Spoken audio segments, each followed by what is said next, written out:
un commandant de la compagnie de Barcelonnette, qui a participé à un ratissage dans le Haut-Vernay, a témoigné de son effarement. Il n'avait jamais vu une telle affaire et évoque les fouilles pour tenter de trouver le petit Émile. Une semaine et un jour que le petit Émile, 2 ans, a disparu du Vernay où il était en vacances avec ses grands-parents. 97 hectares de champs, de bois ou de terrains escarpés ont été fouillés, toutes les personnes du hameau ont été interrogées, les maisons et voitures ont été également explorées, mais rien, pas de traces d'Émile, nulle part. Pire encore, pas l'ombre d'une piste que ce soit l'enlèvement, l'accident avec dissimulation de corps ou encore l'attaque animale. Aucune piste n'est privilégiée et aucune hypothèse n'est exclue, déclarait d'ailleurs le procureur de la République.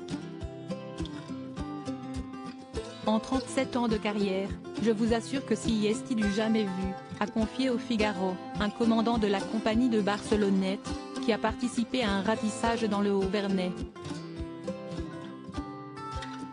Malgré les recherches sur le terrain, pour lui, le doute subsiste.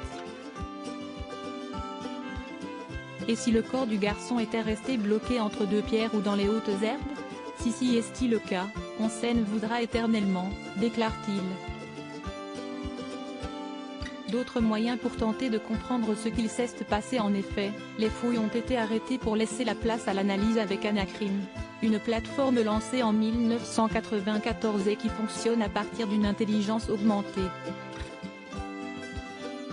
Cela fonctionne avec les données qu'on rentre à partir du dossier avec les déclarations des uns et des autres et le système Anacrim permet de détacher les incohérences ou des choses différentes, a expliqué Alain Vasquez, commandant de police et ancien chef de groupe à la brigade criminelle, à BFM TV.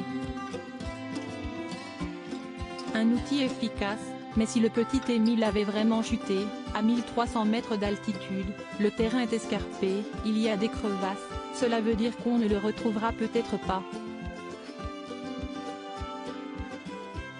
Et si cela est le cas, après 8 jours de disparition le petit suiveur de papillons est très certainement décédé. Le temps est donc à l'analyse à présent et pour ce faire, les données de téléphonie doivent être aussi recoupées avec les déplacements des riverains, et les 1500 messages laissés sur la ligne d'appel dédiée.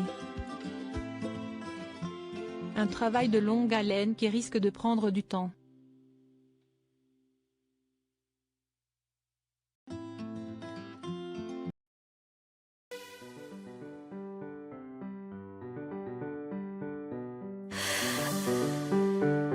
나